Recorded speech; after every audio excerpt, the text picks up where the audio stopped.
అనుదిన నిత్య జీవపు మాటలు. దేవుని నామానికి మహిమ కలుగునుగాక. దేవుని వాక్యాన్ని చదువుకుందాము.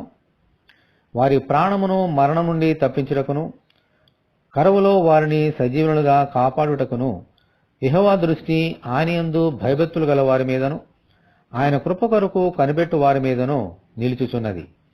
కీర్తనల గ్రంథము 33వ అధ్యాయము 18, 19 వచనములు.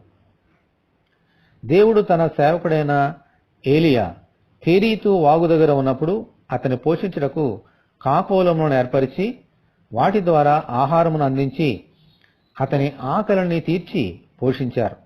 హల్లెలూయా.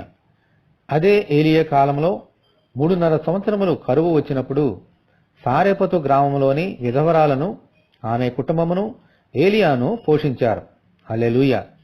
దేవునికి అసాధ్యమైనది ఏదీ లేదు. మనకు ఎదురయ్యే కరువులలోనూ విషమ పరిస్థితులలోనూ ఏలియాను పోషించిన దేవుడు మనలను పోషించగలరు. అయితే ఎవరైతే ఆయనయందు భయభక్తులు కలిగి ఆయన కృప కొరకు కనిపెట్టుచుందరో వారికి ఈ ఆశీర్వాదం.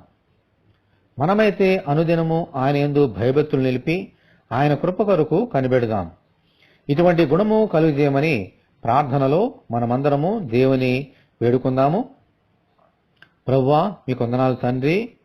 మా ప్రాణములను కాపాడుచు సజీవులుగా కాపాడుచు ప్రభువా మమ్మల్ని నడిపించిన దేవా మీకు వందనాలు, స్తోత్రాలు చెల్లించున్నాం.